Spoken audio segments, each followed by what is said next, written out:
A very good evening to everybody. So this is the second class of CPC. तो आज हम लोग देखेंगे कुछ बेसिक टर्मिनोलॉजीज जो सीपीसी में बार बार आती है, ठीक है ना। जैसे cause of action. Second we will see subject matter का क्या मतलब है, ठीक है। उसके बाद then we will see title का मतलब क्या है, we will see matter issue का क्या मतलब है, ठीक है। वी विल सी पार्टीज का एग्जैक्ट मतलब क्या होता है, ठीक है। ऐसे ही हम लोग 6-7 टर्म्स पढ़ेंगे आज, ठीक है। तो स्टार्ट करते हैं फटाफट। तो फर्स्ट ऑफ ऑल हमारा पहला वर्ड है कॉज ऑफ एक्शन, ठीक है। मतलब से वर्ड से जो the meaning is very clear, ठीक है। Ipso facto very clear from the phrase cause of action. It says reason for filing the suit, ठीक है ना। Reason for filing the suit, cause of action क्या है, what is the reason for filing the suit, ठीक है। cause of action will have two meanings, ठीक है। first is existence of legal right and second is violation of that legal right, ठीक है ना। आपका लीगल राइट कोई होना चाहिए, legal right that means your right should be somewhere mentioned in a law book, ठीक है। या तो वो एक एक्सप्रेस राइट होना चाहिए या इम्प्लाइड राइट होना चाहिए। सेकंड इज और उस राइट का एक वॉल्यूशन होना चाहिए, ठीक। दोनों में से कोई एक भी चीज मिसिंग है then that is not a cause of action, ठीक है ना। Now for example in specific performance of contract, ठीक है।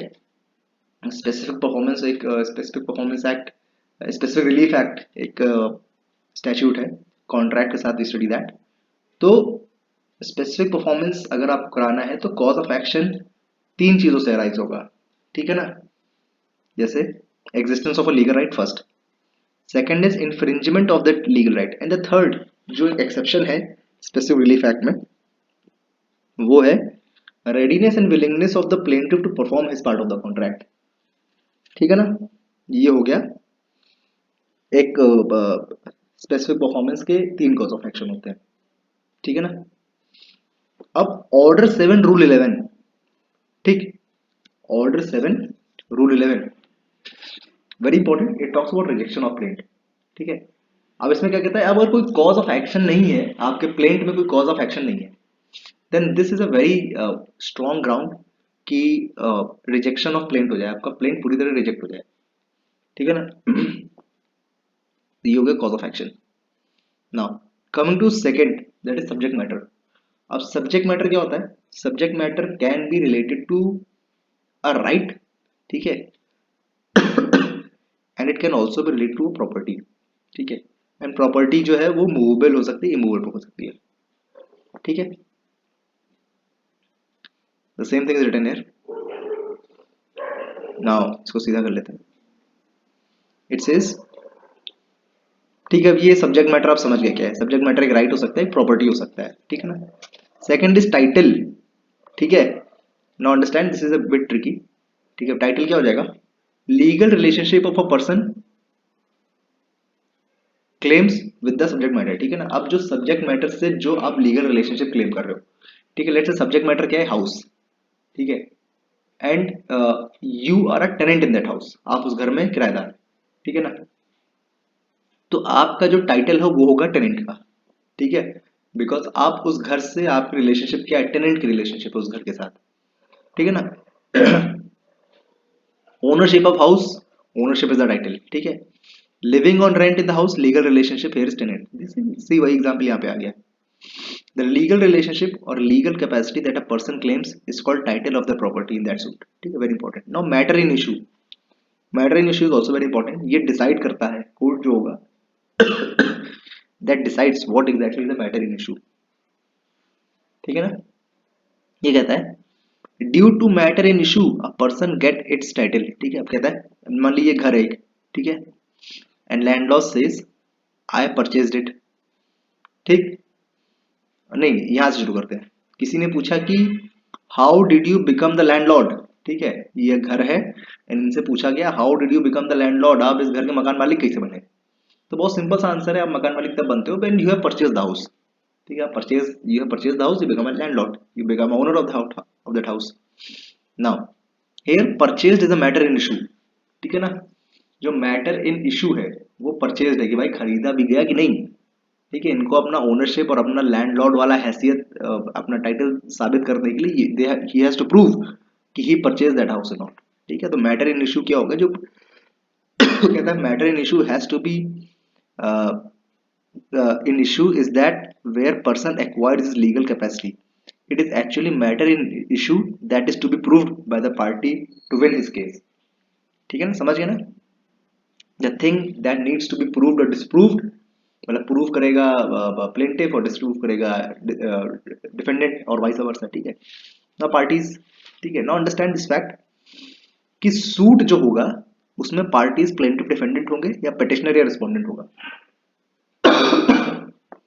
एप्लीकेशन में एप्लीकेंट और रिस्पोंडेंट होगा, अपील में एपेलेंट या रिस्पोंडेंट होगा। ठीक है, यहाँ पे गलती ना करिएगा, एपेलेंट रिस्पोंडेंट है मतलब अपील चल रही है, एप्लीकेंट रिस्पोंडेंट मतलब है कोई एप्लीकेशन चल रही है, पिटिशनर रिस्पोंडेंट और प्लेंटिफ डिफेंडेंट है तो सूट चल रहा है। नाउ पार्टीज, यहाँ पे a very big discussion comes about proper party and necessary party. ठीक है ना, अब नेसेसरी पार्टी हम लोग डिटेल में पढ़ेंगे, यहाँ पे बेसिक इंट्रोडक्शन दे देता हूँ। नेसेसरी पार्टी क्या होती है कि नेसेसरी पार्टी का प्रेजेंस इज वेरी नेसेसरी। ठीक है ना, the presence of a necessary party is very necessary.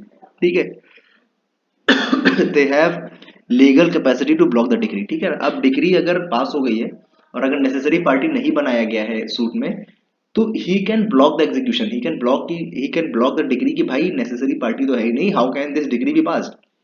जो प्रॉपर पार्टी होगा, प्रॉपर पार्टी का प्रेजेंस इज नॉट नेसेसरी। ठीक है, but he is joint for the comprehensive judgement. ठीक है, फॉर द कॉम्प्रहेंसिव डिसीजन। ठीक है, if not joined as a party, if proper party is not joined, then he can cause hindrance in the execution of a decree। ठीक है ना,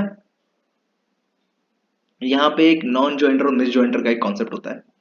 it says if more than one plaintiff then called joinder of plaintiff. यहाँ पे if more than one defendant अगर आपको join करना है तो ज्वाइंटर ऑफ डिफेंडेंट हो जाएगा। अब नॉन ज्वाइंटर क्या चीज है, अब नॉन ज्वाइंटर है कि the person who has fulfilled all the criteria of a मतलब ऐसा कोई आदमी है who has to be a party to a case. ठीक है ना, but somehow he is not joint. ठीक है, तो वो नॉन ज्वाइंटर हो जाएगा। ठीक है, और somebody who did not fulfill the criteria of a joiner of a party but still he has been joined, तो वो मिस ज्वाइंटर हो जाएगा। ठीक है, मिस मतलब धोखे से, नॉन मतलब जिसको होना चाहिए तो वो नहीं करा गया। डिटेल में पढ़ेंगे, ऑर्डर 1, रूल 1 और 3 डिटेल में जब हम लोग पढ़ेंगे तो पढ़ेंगे ना। नहीं, ये हम लोग ने बता दिया कि in case of necessary party, ये पढ़ लिया हम लोगों ने। ठीक है ना, अब relief is the remedy that a person is seeking. ठीक है ना, remedy a person seeks from the court that is called relief. Now ये हम लोग की टर्मिनोलॉजीज खत्म हो गई हैं। ठीक है, from tomorrow, from the next video I must say we will be studying what is the difference between a plain tense suit, and this is a very important question that I have seen being asked in interviews।